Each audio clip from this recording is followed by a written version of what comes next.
The shuttle docked at the Vellerin Medical Institute 2 days after leaving Kepler 442d. Word of the emergency surgeries had already reached the Academy through unofficial channels. Students whispered about the humans who had performed manual operations during equipment failure.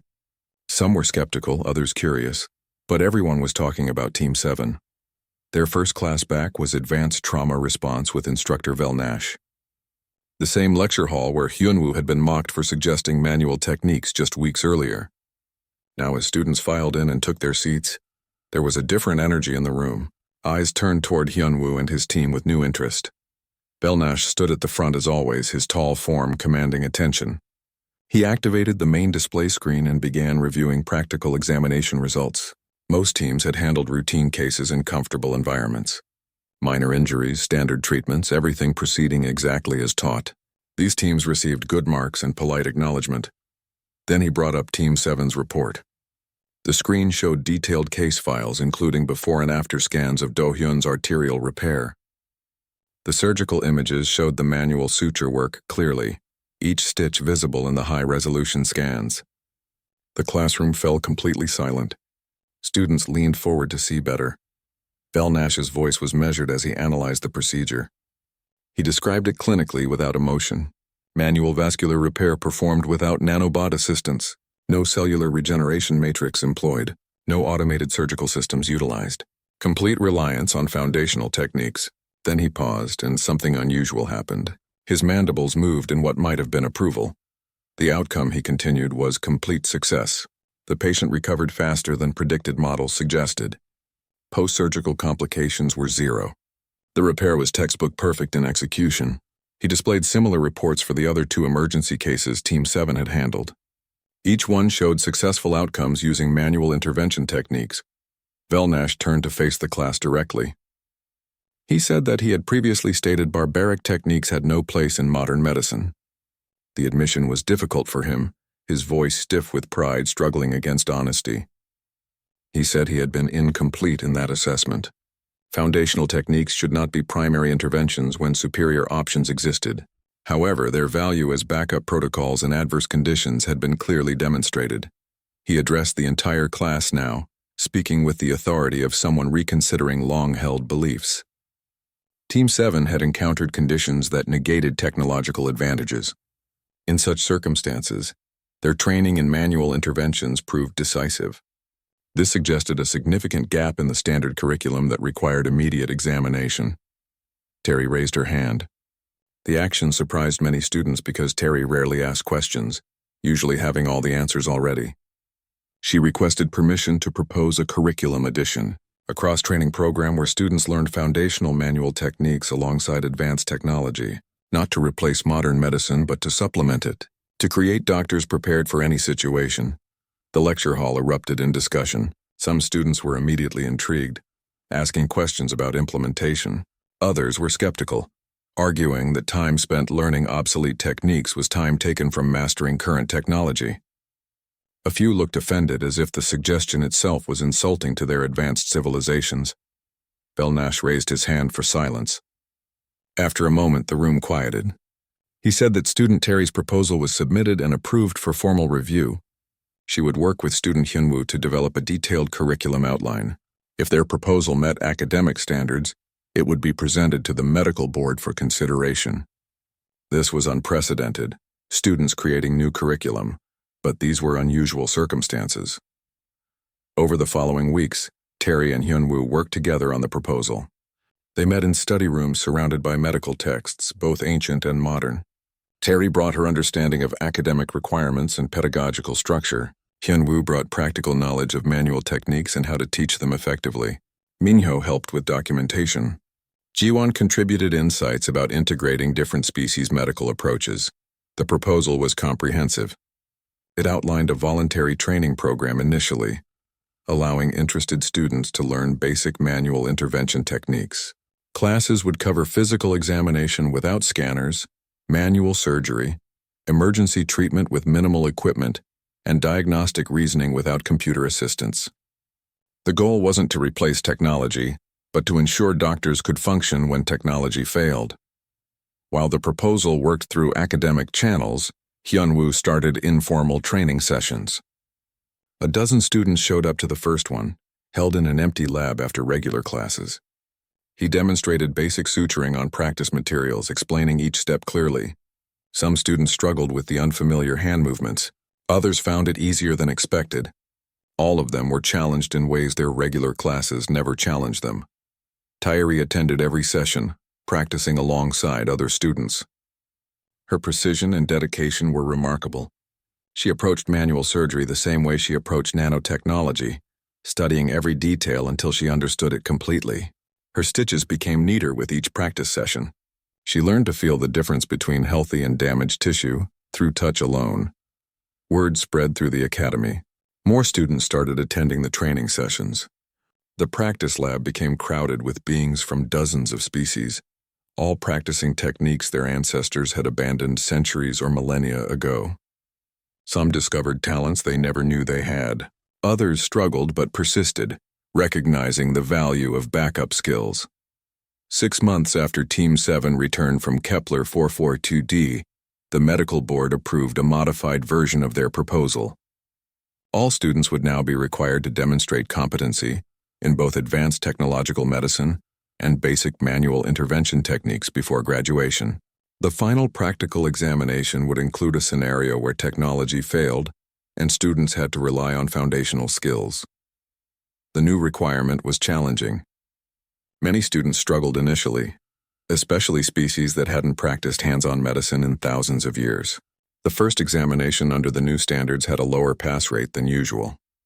But those who passed had a more complete skill set. They were doctors prepared for perfect conditions and for disasters. For working in advanced hospitals and on frontier worlds. For any situation a patient might need them.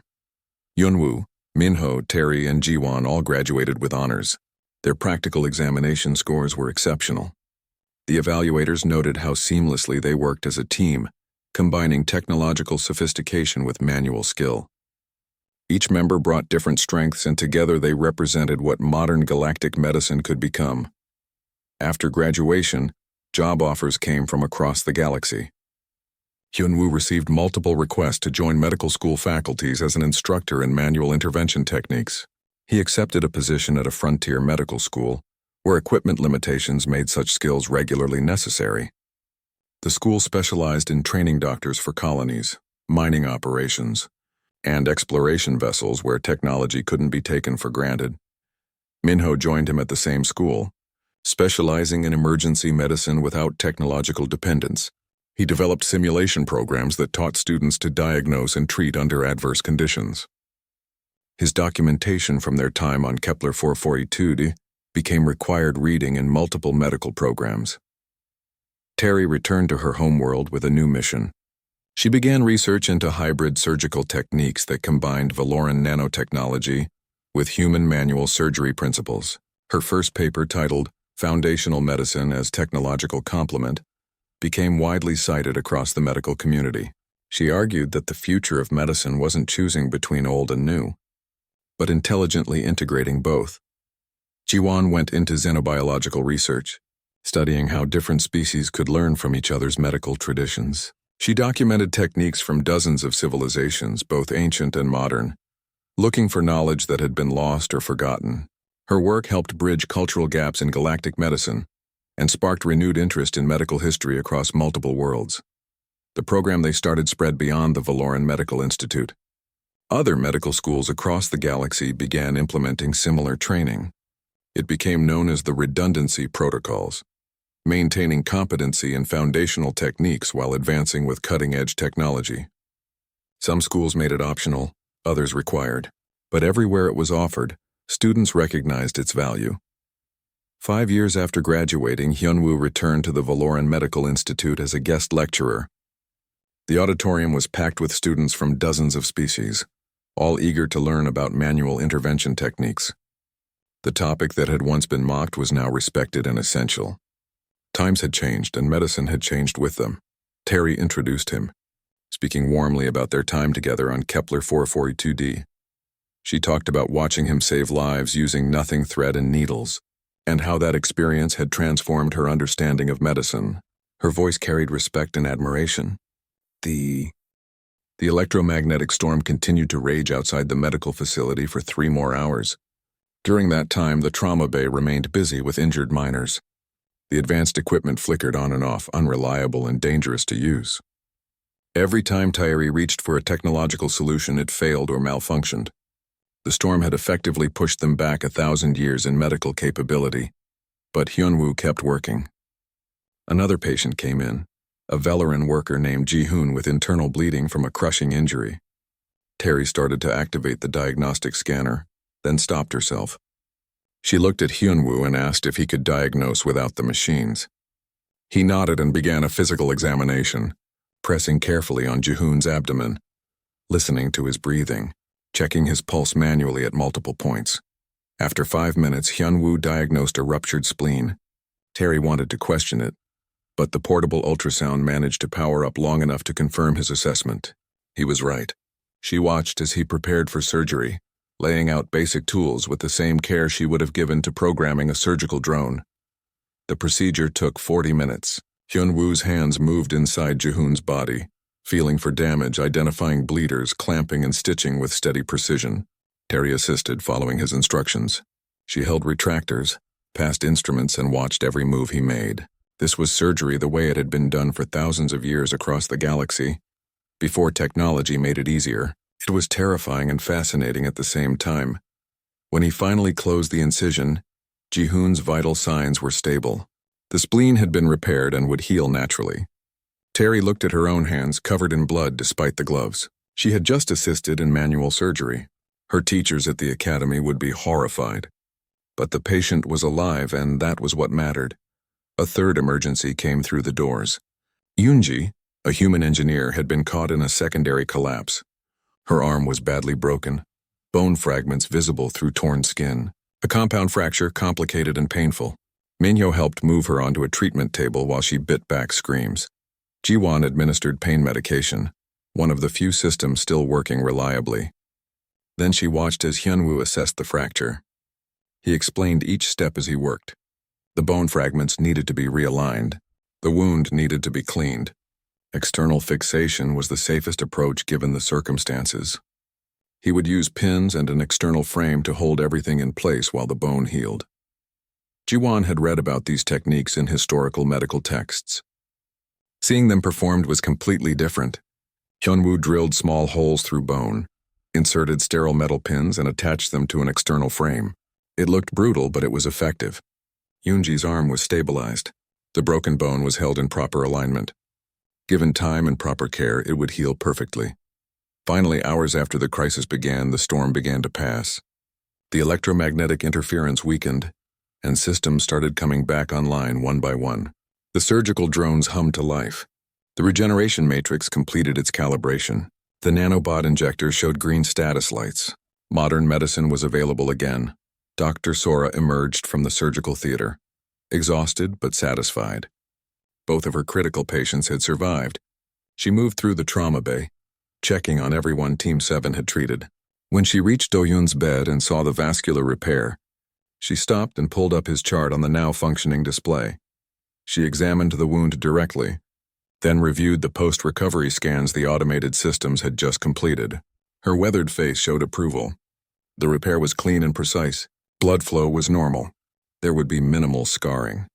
She looked at Hyunwoo and asked who had performed the surgery. Terry gestured toward him, her voice quiet. Dr. Sora smiled, the first genuine smile Team 7 had seen from her. She said the work was textbook perfect, exactly what a vascular surgery should look like. Then she said something that made Hyunwoo's eyes water slightly. She said his grandmother would be proud. He had honored her teaching and saved a life using the skills she had given him. Later that night, after all the patients were stable and sleeping, the team gathered in the break room. They were running on adrenaline and exhaustion, too tired to sleep but too wired to rest. Someone had made tea using supplies from the human section of the food synthesizers, and they passed around steaming cups. The silence stretched for several minutes before Tyre spoke. The words came slowly, each one carefully chosen. She said she had been wrong. Wrong about human medicine. Wrong about dismissing their techniques, wrong about assuming technology was always superior. 3 patients had lived tonight because of methods she had called barbaric. 3 patients she could not have saved with all her training. Hyunwoo shook his head gently. He said she wasn't wrong about advanced medicine being better. Nanosurgery was superior when it worked. Cellular regeneration produced better outcomes when it was available. Automated surgical drones were more precise under normal conditions. All of that was true, but medicine wasn't about which method was most advanced. It was about which method could save the patient right now, with whatever tools were available. Jiwon added her own thoughts. She said her people, the Caltharians, had perfect regeneration technology. They had used it for thousands of years and had nearly forgotten how to heal without it. If that technology ever failed completely, her people would be helpless. They had no backup plan, no alternative methods. They had let themselves become dependent on machines. Minho couldn't resist a gentle joke. He said it sounded like humanity's habit of keeping old skills around wasn't so primitive after all. Maybe being a little behind the technology curve had some advantages. Terry's mandibles clicked in what might have been amusement. She agreed that perhaps redundancy had more value than she had previously thought. Dr. Sora joined them, carrying a pot of fresh tea. She poured for everyone and settled into a chair with a tired sigh. She said they had all learned something important tonight. The galaxy's many species had advanced in different directions. Velerans excelled in nanotechnology. Caltharians mastered biological regeneration. Humans stayed good at improvising and adapting. She explained that humans had kept their old skills because Earth was a harsh world, and they couldn't afford to forget them. Humanity joined the galactic community late, so they never had the luxury of assuming technology would always work. That wasn't superiority, just different circumstances, but it meant humans had something valuable to offer that complemented what other species brought to the medical field. Terry processed this new perspective. Her entire worldview was shifting. Excellence wasn't linear. It wasn't a straight line from primitive to advanced. Different challenges created different strengths. A species that faced constant equipment failure would naturally maintain manual skills. A species with reliable technology would naturally specialize in using it perfectly. Both approaches had merit. She asked Hyunwoo if he would teach her. Not to replace her technological training, but to supplement it. She wanted to know how to perform manual surgery, how to diagnose without scanners, how to treat patients with nothing but her hands and basic tools. If she ever faced another situation like tonight, she wanted to be ready. She wanted to be able to save patients no matter what equipment was available. Hyunwoo agreed immediately. He said he would be honored to teach her. Jiwon asked if she could join the lessons too. Minho offered to help document everything so other students could learn as well. Dr. Sora listened to their plans with satisfaction. This was exactly the kind of thinking frontier medicine needed. Over the remaining days of their rotation, the team continued their regular work. But in their spare time, Hyunwoo taught the others basic manual techniques. He showed them how to tie surgical knots, how to place stitches properly, how to feel for internal injuries through careful palpation. Terry practiced on synthetic tissue, her hands gradually learning movements her brain had never needed to master. Jiwon discovered she had natural talent for manual suturing. Her webbed fingers were actually well suited for the precise movements required. She began combining Caltharian regeneration knowledge with human surgical techniques, finding ways the two approaches could work together. Minho created detailed instruction manuals with diagrams, thinking ahead to how they might share this knowledge at the academy. When the 2 weeks ended and it was time to return to the academy, Team 7 had changed. They were no longer just 4 students from different species working together. They were a team that had faced a real crisis and learned from it.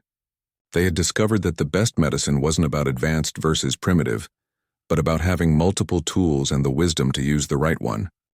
As Hyunwoo set up his demonstration supplies at the front of the auditorium, he noticed instructor Vel Nash sitting in the back row. The old professor was taking notes, actually taking notes on a lecture about manual surgery. Their eyes met across the crowded room, and Vel Nash inclined his head in a gesture of respect. It was a small movement, but it meant everything. Acknowledgement that he had been wrong, and that learning from mistakes was part of wisdom. Hyunwoo smiled and turned to face his audience. He began speaking in a clear, confident voice. Today, he said, we're going to talk about sutures. It's one of the oldest techniques in human medicine. Archaeological evidence suggests humans have been stitching wounds closed for at least 40,000 years. And in the right circumstances, it's still one of the most effective treatments available. The students leaned forward, eager to learn. Among them were Valorans and Caltharians, humans and gas beings, creatures from 100 different worlds. All of them recognized that they were witnessing something important. Medicine was evolving, not by abandoning progress, but by recognizing that true advancement meant having tools for every situation. Across the galaxy, in hospitals and clinics, on frontier worlds, and in advanced medical centers, doctors were learning the same lesson. Technology when it was available, fundamentals when it wasn't, and the wisdom to know which approach each patient needed. That was the future of medicine, and it had been taught by a quiet human student who simply wanted to help people. As Hyunwoo demonstrated his first suture to the watching students, he thought about his grandmother. She had taught him that medicine was about adaptation and preparedness, about never assuming you would have perfect conditions, about being ready to help patients however you could, with whatever tools were available. She had been right about everything. The lecture continued, students practicing on synthetic tissue while Hyunwoo moved among them offering guidance. Outside the auditorium, the galaxy turned. Ships traveled between stars carrying doctors trained in both ancient and modern techniques. Colonies thrived on distant worlds, confident their medical staff could handle any emergency. And somewhere, other students were learning that progress didn't mean forgetting the past, but building on it. The simple thread and needle that had once been dismissed as barbaric were now recognized for what they truly were. Tools that worked when nothing else could. Tools that had saved lives across countless civilizations and countless millennia. Tools that, in the right hands with the right knowledge, could still make the difference between life and death. That was the lesson of Kepler 442, and it was a lesson the galaxy would not forget. The medical facility erupted into controlled chaos. Dr. Sora was already at the main console, coordinating with the rescue teams through crackling communication channels. The electromagnetic interference was getting worse by the minute, making every transmission difficult to hear. She looked up as Team 7 arrived and pointed them toward Trauma Bay 3. Thierry immediately took charge of preparing the bay. Her movements were quick and efficient as she activated the automated systems. The surgical drones powered up with their familiar hum. She initialized the nanobot injectors and calibrated the cellular regeneration matrix. Everything appeared ready. The equipment displays showed green status indicators across the board. The first casualties arrived on stretchers carried by rescue workers still covered in red dust from the tunnels. 6 patients came in almost simultaneously, and the single trauma bay was suddenly too small. Dr. Sora made quick decisions, sending 2 patients to other treatment rooms and keeping the most critical cases in the main bay. One of those critical patients was a Caltharian miner named Do-hyun. He had been caught when the support beam fell and a piece of metal had torn through his leg. Blood soaked his work clothes and his blue-tinted skin was pale. The rescue team had applied pressure bandages, but blood was still seeping through. His breathing was rapid and shallow, signs that he was going into shock. Thierry moved to his side instantly. She cut away the bandages to expose the wound, and her confidence wavered for just a moment. This was worse than the training simulations. The gash ran deep and she could see the damaged artery pulsing weakly. Blood pooled on the treatment table despite the suction systems working at full power. She steadied herself and reached for the nanobot injector. The device felt solid and reliable in her hand. She had done this procedure dozens of times in training. She pressed the injector against Do-hyun's arm and triggered it. The nanobots would enter his bloodstream and find the damaged vessels within seconds. Except nothing happened. The injector made a concerning beeping sound. The containment field indicator was flickering red. She tried again, adjusting the settings. The beeping grew more insistent. The electromagnetic interference was affecting the delicate containment systems. Without proper containment, the nanobots couldn't be safely deployed. They needed a stable magnetic field to function, and the storm was disrupting everything. Thierry felt her heart's beating faster. She set down the useless injector and activated the cellular regeneration matrix. This was the backup plan, equally effective if slightly slower. She positioned the emitter array over Do-hyun's leg and powered it on. The machine hummed to life, running through its calibration sequence.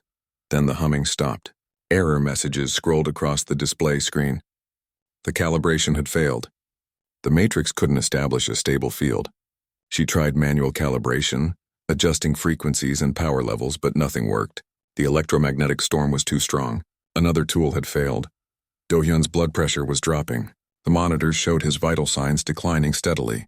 Terry's hands moved to the control panel for the automated surgical drones. These were simpler machines, less affected by electromagnetic interference. They could at least help her clamp the artery until the other systems came back online. The drones lifted from their charging stations, their small rotors spinning smoothly. But as soon as they tried to move toward the patient, they began drifting and wobbling. Their navigation systems relied on precise positioning, and the electromagnetic interference was making that impossible. One drone bumped into the overhead light. Another nearly fell onto the patient before Terry grabbed it from the air. For the first time in her medical training, Terry felt genuine fear. All her tools were failing. Everything she had learned, every technique she had mastered, required technology that was no longer working. She knew what needed to happen in theory. The artery had to be repaired. The bleeding had to stop. But she had no idea how to do it with her own hands. Ji-won rushed over with emergency clotting foam, a last resort chemical treatment. Terry took it gratefully and sprayed it into the wound. The foam expanded, filling the torn tissue and slowing the bleeding. But both of them knew this was only buying time. The foam would break down within minutes. It was designed to work with the cellular regeneration matrix, not as a standalone treatment. Across the room, Minho was frantically working at the main power console. He was trying to reroute power, bypass the interference, do anything to get the medical systems back online. But the storm was too strong. Every system he tried to restart immediately failed again. He hit the console in frustration, and sparks flew from an overloaded circuit. Dr. Sora was in the surgical theater with the two most critical patients, performing procedures that couldn't wait. Her hands were literally inside a patient's chest, manually supporting failing organs until the rescue medications could take effect. She couldn't leave to help Team 7. They were on their own. Terry's hands were shaking now. She had never felt so helpless. Do-hyun was dying right in front of her, and she couldn't do anything to stop it. Her training had prepared her for equipment malfunctions, but not like this. Not everything at once. Not when a life depended on her and she had no tools to work with. She looked at Ji-won with desperation in her eyes. They both knew Do-hyun had minutes left, maybe less. The clotting foam was already beginning to break down. Blood was seeping through again. His vital signs were in free fall. Something had to be done now, not later. Not when the equipment started working again.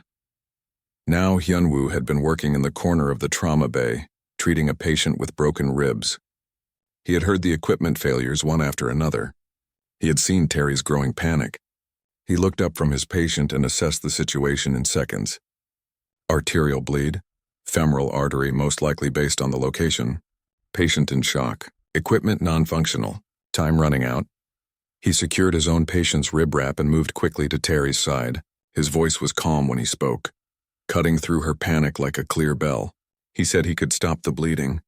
Terry turned to look at him and he could see the doubt and hope warring in her alien features. She asked how when nothing was working. His answer was simple and absolute. He didn't need the machines. Hyunwoo moved to the supply cabinet, the one that held the basic tools most species considered obsolete. He pulled out sterile gloves and snapped them on. He took antiseptic solution, gauze, surgical clamps, and a suture kit. The kit contained simple curved needles and thread, the same basic tools human surgeons had used for centuries. Terry wanted to object. These were the barbaric methods she had mocked in class. This was the primitive medicine that had no place in modern treatment. But Do-hyun's monitors were screaming alarms now. His blood pressure was critically low. He would be dead in minutes if something didn't change. She stepped back and let Hyunwoo work. Hyunwoo's hands moved with practiced certainty. He applied direct pressure to the wound, using his own strength to control the bleeding. He irrigated the area with antiseptic, washing away blood and debris so he could see what he was working with. His eyes scanned the exposed tissue, reading the anatomy like a familiar map. There it was, the damaged femoral artery. He could see it pulsing weakly, blood escaping with each beat of Do-hyun's failing heart. He spoke aloud as he worked, partly to inform Terry, partly to keep himself focused. He identified the vessel, isolated it from surrounding tissue, and clamped it carefully with a simple metal clamp. The bleeding slowed immediately. He worked quickly but without rushing. Each movement was deliberate and controlled. He trimmed away damaged tissue that couldn't be saved. He positioned the artery wall so they would heal properly. Then he picked up the needle and thread, tools that looked impossibly primitive in this advanced medical facility. The first stitch went through the artery wall with careful precision. Terry watched in horrified fascination. He was sewing blood vessels like fabric. It seemed impossible that this could work. But the second stitch followed the first, then the third. Each one was perfectly placed, the right distance apart, the right tension. His grandmother's training showed in every movement.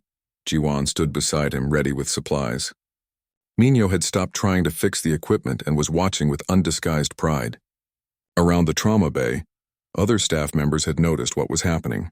They were watching a human do something they had only read about in history texts: manual vascular surgery, performed without computer guidance, without nanobots, without any of the technology they had come to depend on. 12 minutes after he started, Hyunwoo tied off the final stitch. The artery was repaired. He removed the clamp carefully, watching to make sure the repair held under pressure. It did.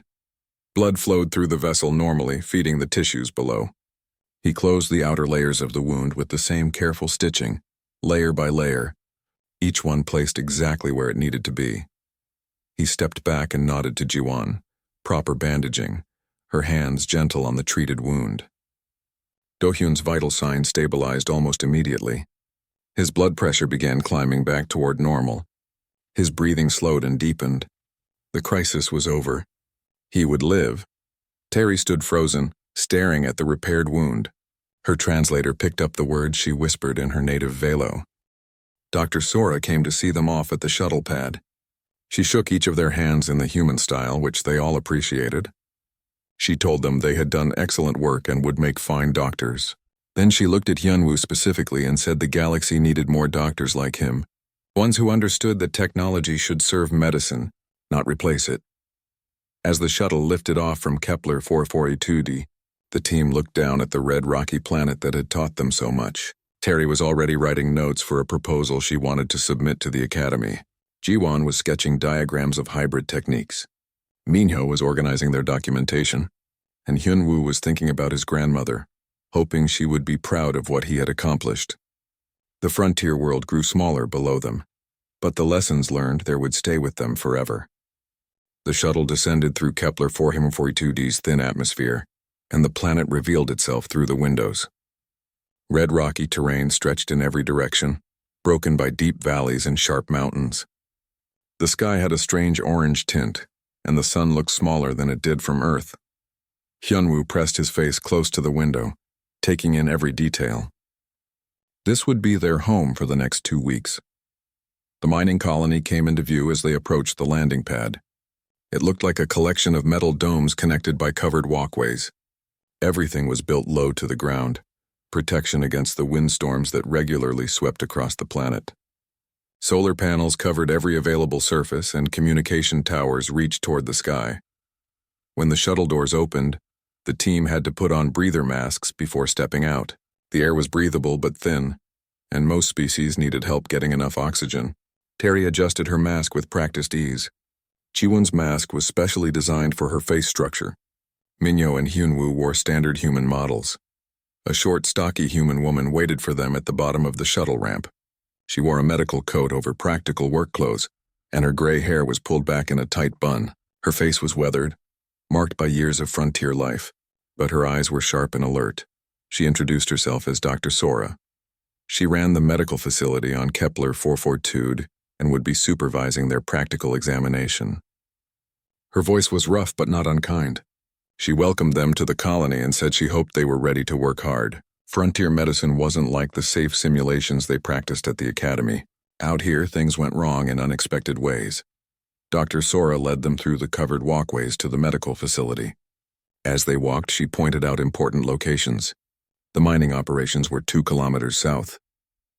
The main residential domes were to the east. Emergency supplies were stored in hardened bunkers that could survive the worst storms. The whole colony ran on careful planning and backup systems. The medical facility was smaller than what they were used to at the academy, but it was well organized. There were 3 treatment rooms, a small surgical theater, a recovery ward with 8 beds, and a supply room packed with equipment and medicines. Everything was clean and ready for use. Terry looked around with barely hidden disappointment. The equipment was functional but outdated by academy standards. The surgical theater had only 2 automated drones instead of the usual 6. The regeneration matrix was an older model. There were no holographic displays for teaching, just basic screens. This was going to be more primitive than she had expected. Dr. Sora caught her expression and smiled slightly. She said that fancy equipment was nice when you had it, but it wasn't always reliable on frontier worlds. The electromagnetic storms that swept across Kepler 442 every few weeks could shut down sensitive systems. Out here, you learned to work with what you had and be grateful it worked at all. She showed them to their quarters, small rooms with basic furniture. They had an hour to settle in before orientation would begin. Hyunwoo unpacked his few belongings and lay on his bed, staring at the ceiling. The gravity here was slightly lighter than Earth standard, making him feel oddly buoyant. He thought about his grandmother, who had worked in rural hospitals where equipment was often old or broken. She would have liked Dr. Sora at orientation was thorough and detailed. Dr. Sora explained the daily routine, emergency protocols, and the types of injuries they were most likely to see. Mining accidents were common. Equipment malfunctions caused burns and crushing injuries. The thin atmosphere sometimes caused breathing problems for workers who pushed themselves too hard. Fights occasionally broke out in the residential areas, though those were rare. The team would work in shifts with at least 2 members on duty at all times. They would respond to emergencies together when possible, but sometimes they would need to handle cases individually. Dr. Sora emphasized that this was real medicine with real consequences. If they made mistakes, people would suffer. She expected them to be careful, thorough, and willing to ask for help when they needed it. The first few days passed smoothly. The team handled minor injuries and routine health checks. A worker came in with a sprained ankle after tripping over equipment. Terry scanned the injury, confirmed no bones were broken, and applied a healing wrap that would reduce swelling and speed recovery.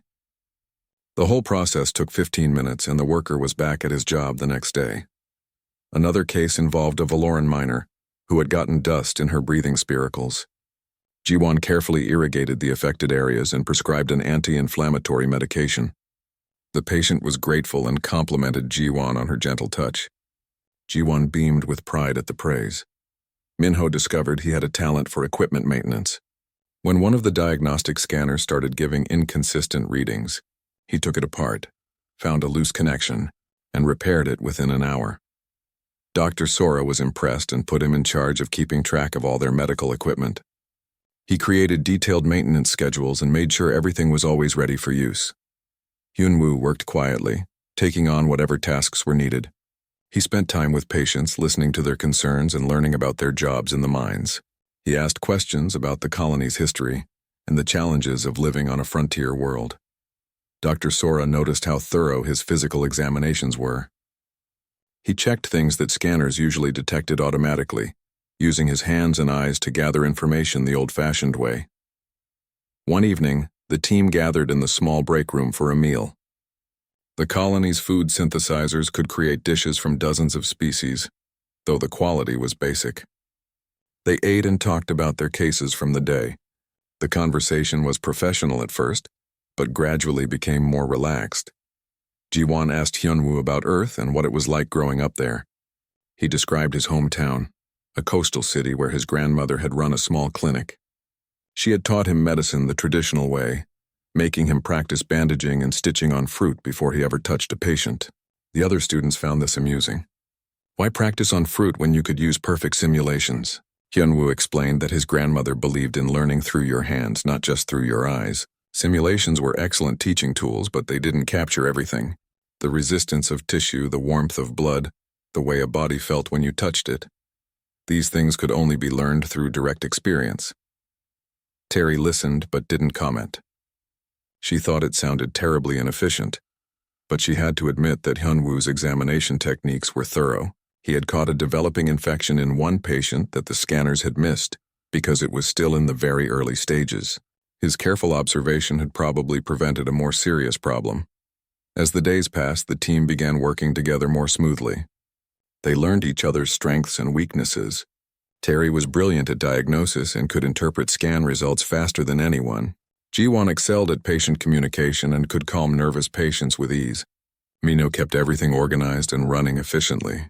Hyunwoo provided steady, reliable support and caught details others sometimes missed. Dr. Sora watched them with approval. On the 7th day, she complimented the team during their evening briefing. She said they were working well together and handling the routine cases with good judgment, but she warned them not to get too comfortable. Frontier medicine was unpredictable, and the real test would come when something went seriously wrong. That night, weather warnings appeared on all the colony's displays. A major electromagnetic storm was building to the south. It would arrive in approximately 3 days. These storms were a fact of life on Kepler 442, occurring every few weeks. The colony had procedures for dealing with them. All non-essential systems would be shut down. Workers would remain in the residential domes until the storm passed. Medical staff would be on high alert because accidents were more likely when everyone was rushing to prepare. The team helped Dr. Sora prepare the medical facility. They checked all equipment twice, made sure backup power systems were ready, and organized supplies so everything would be easy to find in an emergency. Minho created an inventory list of every item they had with quantities and locations. Terry ran diagnostics on all the automated systems.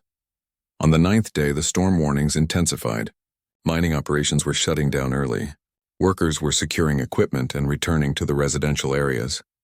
The sky had turned a darker shade of orange and the wind was picking up. You could feel electricity in the air, making hair stand on end and causing small sparks of static. That evening, the team was playing a card game in their quarters, trying to relax before the storm hit. It was a human game that Minho had taught the others, simple enough that any species could play. They were laughing at Jiwon's terrible bluffing when Dr. Sora's urgent voice came through their communication devices.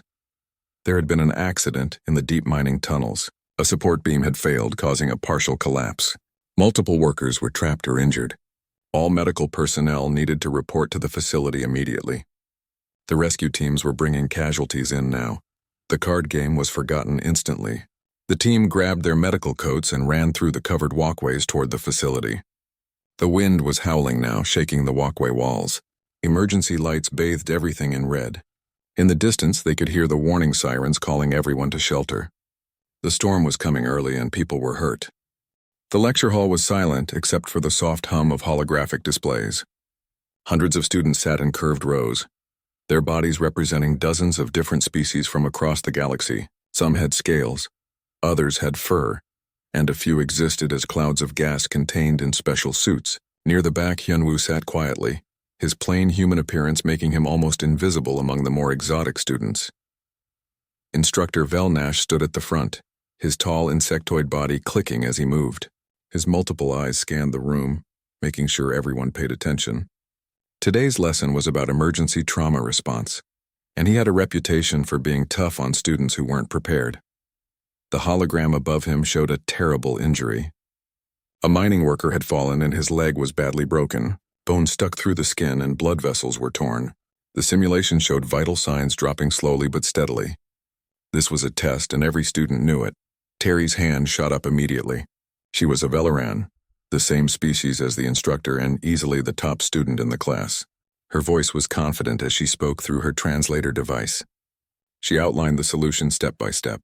First, inject billions of tiny robots called nanobots into the bloodstream. They would find the damaged blood vessels and seal them. Second, activate the cellular regeneration matrix. This machine would tell the body cells to repair themselves faster. Third, deploy the automated surgical drones. These flying robots would clean the wound and realign the broken bones. The whole process would take 47 minutes. Velnash nodded his approval. Other students took notes on their devices. This was the standard procedure, taught in every medical school across the galaxy. It was efficient, precise, and relied on technology that had been perfected over thousands of years. Then Hyunwoo raised his hand. The movement was so unusual that several students turned to look. Humans rarely spoke up in class. Most of the galaxy still saw them as newcomers, primitives who had only joined the Galactic Union 20 years ago. Velnash's eyes focused on him. There was something in that look, a mixture of curiosity and doubt. He gestured for Hyunwoo to speak. Hyunwoo stood up slowly. His voice was calm and clear. He said that human field medics could stabilize the same injury in under 10 minutes. They would use direct pressure to stop the bleeding first. Then they would clamp the damaged artery with a simple metal tool. Finally, they would close the wound with thread and needle, stitching the torn tissue back together layer by layer. For a moment, nobody reacted. Then soft laughter rippled through the lecture hall. It wasn't cruel laughter, just the polite amusement of people hearing something absurd. One student, a floating gas being, whispered loudly enough for others to hear that humans were still living in the Dark Ages. Velnash held up one clawed hand, and the laughter stopped. His voice was cold when he spoke. He said that barbaric techniques might have worked when humans were isolated on their little planet, but they had no place in modern medicine. The galaxy had moved beyond cutting into bodies with metal blades and sewing them shut like fabric. Such methods were dangerous, imprecise, and belonged in history museums, not operating rooms. Minho, another human student sitting next to Hyunwoo, tensed in his seat. His hands gripped the desk edge and his jaw was tight. He wanted to argue, to defend their people, but he kept quiet. Hyunwoo had placed a hand on his arm, a silent request to stay calm. Hyunwoo remained standing. He didn't look angry or embarrassed. He simply said that not every situation allowed for 47 minutes of treatment. Not every location had access to nanobots and regeneration matrices. Sometimes you had to work with what was available, and sometimes what was available was just your hands and basic tools. Velnash stared at him for a long moment. Then he dismissed the comment with a wave and continued the lecture. But Hyunwoo noticed something interesting. Jiwon, a student from the aquatic Caltharian species, was watching him thoughtfully. She didn't laugh like the others. Her large eyes showed something that might have been respect, though she quickly looked away when their eyes met. After class ended, students filed out in groups chattering about the upcoming final practical examination. Minho walked beside Hyunwoo, still frustrated. He said the instructor was unfair, that the other students were ignorant, that nobody gave humans credit for anything. Hyunwoo shrugged. He said it didn't matter what they thought. His grandmother had taught him that medicine wasn't about proving you were smart or advanced. It was about helping people who were hurt. Everything else was just noise. They reached the student commons area, a vast space with eating areas designed for different species. The air was filled with mixed smells, some pleasant, others strange. Gravity varied in different sections to accommodate beings from high and low gravity worlds. As they got their food, the announcement came through on everyone's personal devices. Final practical examination assignments were posted. Students crowded around display screens looking for their names and assignments. Hyunwoo found his name on the list. He was assigned to Team 7, 2 weeks of emergency response rotation on the frontier planet Kepler 442d. It was a mining colony, relatively new, with basic medical facilities. His team members were listed below his name.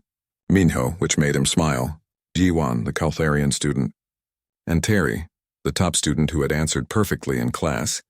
Minho looked at the assignment and grinned. He said it would be an adventure. Frontier medicine was supposed to be exciting, with all sorts of unusual cases. Plus, they would be working together, which meant at least 2 members of the team would get along. Across the commons, Tyri was looking at the same assignment on her own device. Her mandibles clicked together in a way that other Velerans would recognize as displeasure. She had been assigned to work with humans. Humans who thought cutting people open with knives was acceptable medicine. This was going to be a long 2 weeks. Jiwon found her name on the list and felt a mix of emotions. Working with humans would be interesting at least. She had always been curious about Earth and its people. They were so different from most species, still young in galactic terms but surprisingly adaptable. And that Hyunwoo student had made a fair point in class even if nobody wanted to admit it. Not every situation was ideal. The 4 team members received detailed briefing materials over the next few days. Kepler 442d was a harsh world with thin atmosphere and frequent electromagnetic storms. The mining colony had about 200 workers extracting rare elements used in starship construction. Medical facilities were adequate but basic compared to what they had trained with at the academy. The planet's environment could interfere with sensitive equipment, so backup systems were important. Hyunwoo read through everything carefully.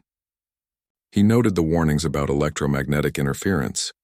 His grandmother's voice echoed in his memory, telling him to always prepare for equipment failure, Hope for the best, she used to say, but prepare for the worst. Technology was wonderful until it stopped working, and then you needed to rely on knowledge and skill. On the day of departure, Team 7 met at the shuttle bay. It was the first time all 4 of them stood together. Terry was tall and imposing, her exoskeleton gleaming under the lights. Jiwon was shorter, her skin having a faint blue tint and her fingers webbed for swimming.